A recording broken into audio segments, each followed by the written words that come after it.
So, what's up sa inyo mga ate at kuya? Ako nga pala si Kuya Len at nagbabalik na naman tayo dito sa Roblox Arise Crossover. So, nakikita nyo mga ate at kuya, meron na tayong full team of double S na Unsoldier. So, huwag mag-alala, meron akong mga record dyan and papakita ko sa inyo kung paano ko ba nakuha yung mga yan. So, ang anuhin muna natin, check muna natin yung ating stats. So, ngayon, nakakaano na ako. Ang time played ko na is 1 day and 7 hours. Actually, kalahati niyan is more on AFK. Kasi nag-AFK chamber lang ako. Kasi minsan may nilalaro din ako iba. And may ginagawa ko. So, papakita ko sa inyo kung ano ba yung mga nakuha ko dun sa pag-AFK. Dahil nakita nyo na sa thumbnail, nakakuha ko ng isang 0G. So, 0G yung Beru. Nakakuha na ako. So, dahil dito, kasi nahihirapan ako mag-dungeon eh. Hindi kaya nitong mga unit ko kahit na 60 billion sila. Medyo mahirap pa rin mag-dungeon. Pero dahil may 0G ako nakuha, tingnan nyo naman kung anong stats niya kapag pag max. 8.9 trillion. So yung 8.9 trillion na yun, magagamit ko siya kapag merong Dedo Island Raid or yung Jeju Island Raid. So mapaparm ko na yung mapaparm ko na yung king and makapag-deal ako ng enough damage para ma-array siya. So, ang plano ko na lang ngayon, palibelin to bago dumating yung next na Jeju Island Raid. Yun, papalibelin ko na lang siya.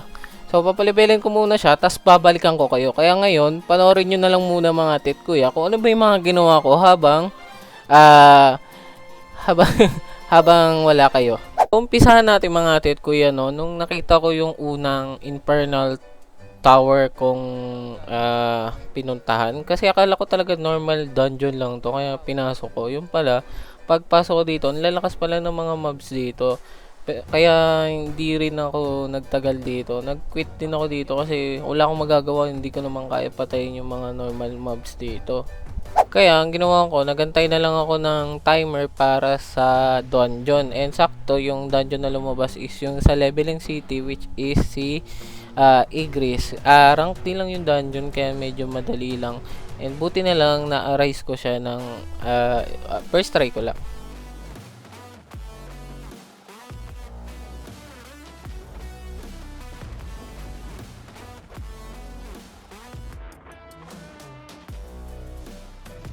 Dito naman may nakita akong dungeon sa Grass Village and rank C siya. So kinuha ko lang yung mga Black Crow dito na rank C kasi sila yung pinakamalalakas na kaya ko.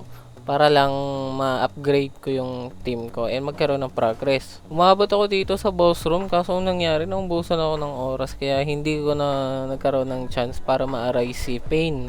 Dito naman is yung second try ko ng Infernal Tower and maganda yung nangyari dito kasi dahil sa mga C-rank na crow ko, kinaya ko na yung mga mobs ng first floor kahit papano and na-arise ko tong si Sakura na nagulot ako. A-rank pala yung mga mobs dito. So, trinay ko i-arise lahat ng kaya kong i-arise na mobs para lang mag-progress pa. Gusto ko kung makuha lahat ng A-rank na pwede kong makuha dito. So, part naman na to, may bagong dungeon ulit sa Leveling City and B-rank Igris siya. So, trinay ko siyang i-arise kaso hindi ako sinerte.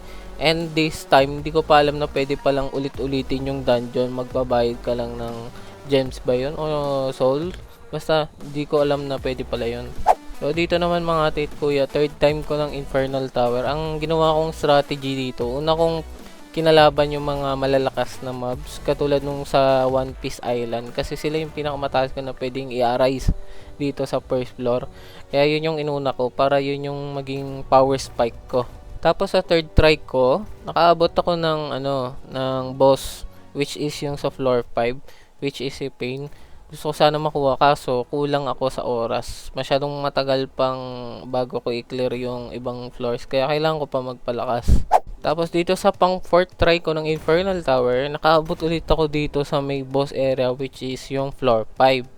And medyo sinerte ako dito kasi na-arise ko si Igris yung boss sa floor 5. And nagulat ako na S-rank pala yung mga boss dito na dinadrop.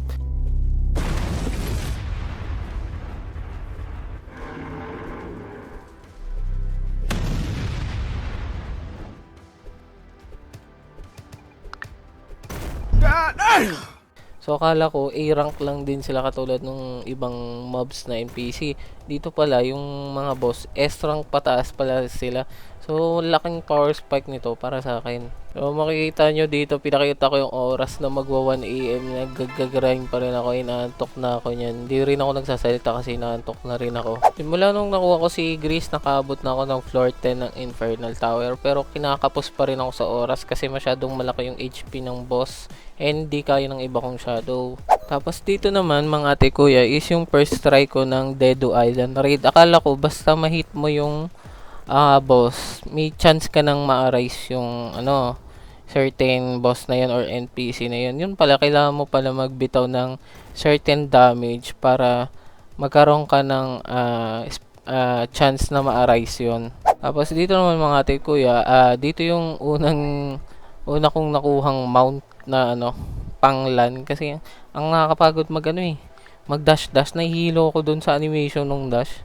Sa part naman na to mga tit kuya, nakaabot ako ng floor 10 and napatay ko si Fane. Ang problema, hindi ko siya na-arise. So sayang yung chance na ma-arise ko siya.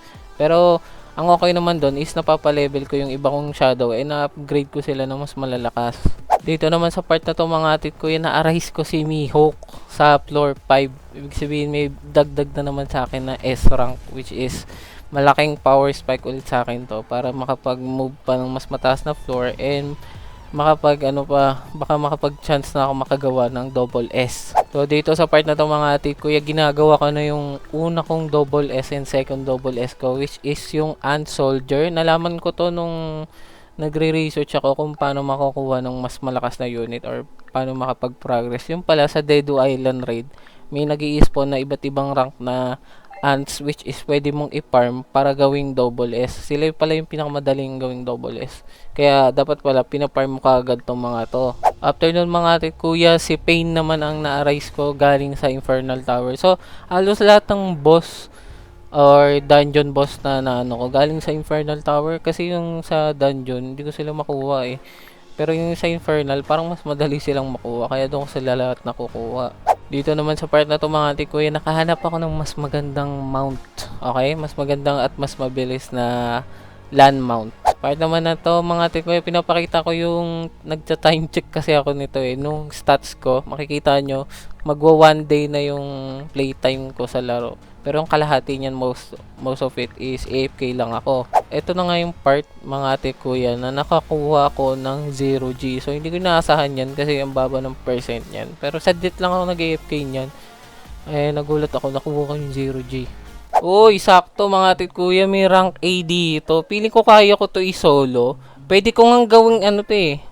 Ay hindi ko siya hindi ko siya ang gagawin ko sana, gagawin kong ira-rank up front ko sana siya. So hindi na lang kasi pwede kong makuha. Ay, pwede ko siyang gawing face heal rune, no? Pag ginawa ko siyang face heal, ang lalabas kasi doon yung mga yung sa bleach, kaso hindi ko kaya. So ito na lang si na lang Mihawk para may A tayo kasi may S Mihawk na ako, makakagawa ko ng double S kapag tinapos ko to. So yun na lang.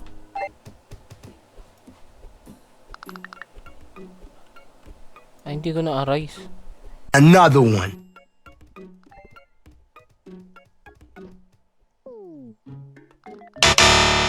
Mga ate at kuya, first time nakarating din tayo ng level 15. So, level 15. Floor 15 ng Infernal. Ito, kalaban ko na yung boss. Hindi ko alam kung anong rank nito kasi sa first first 5 to 10 is S rank. Ewan ko kung sa 15 is magiging double S siya. Tignan natin kung makukuha ko din.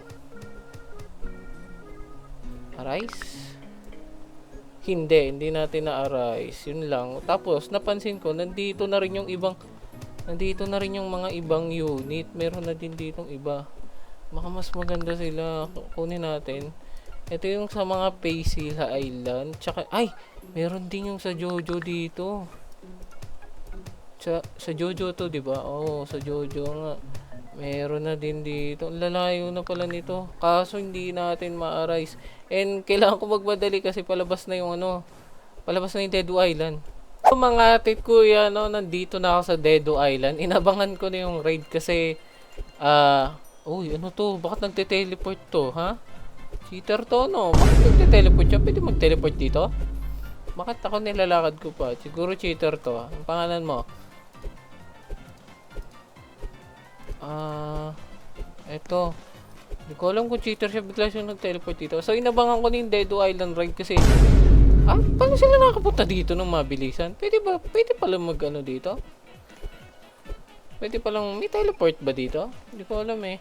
Nilalakad ko lang kasi to. So, inabangan ko na yung Dedo Island raid kasi, yun nga, yun o, diba, dadami sila. And gusto ko makakuha ng ano. Gusto ko makakuha ng isa pang biro. Inabangan ko. Kailangan ko lang maka-damage ng enough para lang makakuha. So, please. Okay, na-arise. Na-arise natin. Oh! Nakuha natin yung queen! Nakuha natin yung queen. Okay, Anne Queen. Anne Queen. Nakuha natin yung Anne Queen. So, lalabas na si Beru. Ngayon, tignan natin kung makuha natin si Beru kasi ang dami malalakas eh. Kailangan natin ng ilang... Oh, boy! Oh! Na-arise natin si Beru! Oh my goodness! Nakuha tayo SS rank. Beru! May bago tayo, Beru. My goodness, mga atit kuya. So, mukhang meron na akong mapagkukuhanan ng ano ngayon, grind. Meron akong G-rank, which is yung maganda. Kailangan ko na lang mag-grind ng full team siguro ng Beru na SS rank. Kasi hindi ko alam kung paano makakuha ng G-rank. Or may kinalaman sa rank yon.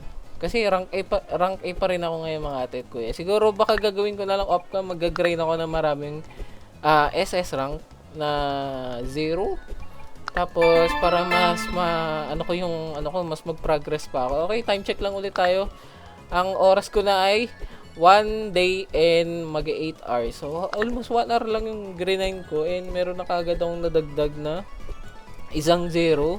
Tapos isang Anne Queen. So medyo sinerte tayo. Check ko nga kung gaano kalakas tong Anne Queen. Gusto ko malaman. Gaano ba siya kalakas? Sino ba to? Si Sung Jinwoo ba yan? S rank. Okay nga. 19 billion. So, mababa. Mababa yung damage niya compared dito sa double S. Na, Ant. Oo nga, mas mababa. So, kailangan na lang natin mag-hunt ng maraming 0. So, yun. Hanggang dito na lang muna tayo, mga atit kuya. Sana nag-enjoy pa rin kayo sa video na to. Madaming progress ang nangyari sa akin sa loob ng isang araw, no? 1 hour and 8 hours. So, ano sa tingin nyo? Okay ba tong progress ko para sa isang free-to-play? So, comment kayo sa baba. And, yun nga pala, mga atit kuya. Kung may guild kayo, baka pwede nyo naman ako isali. Kasi, hindi ko alam, hindi ako maka-join. Wala akong matyayan. So, pwede ba ako pasali ng guild, mga atit kuya? Sali lang ako. Magiging active naman ako. Hindi ko alam kung may mga donation dito sa guild. Pero, kung meron man, syempre, magdo-donate ako ng gems. So, yun. Thank you, mga atit kuya. Please like and subscribe. Huwag nyo kakalimutan. And sana nag-enjoy kayo. Kita-kita tayo sa susunod na episode. Paalam!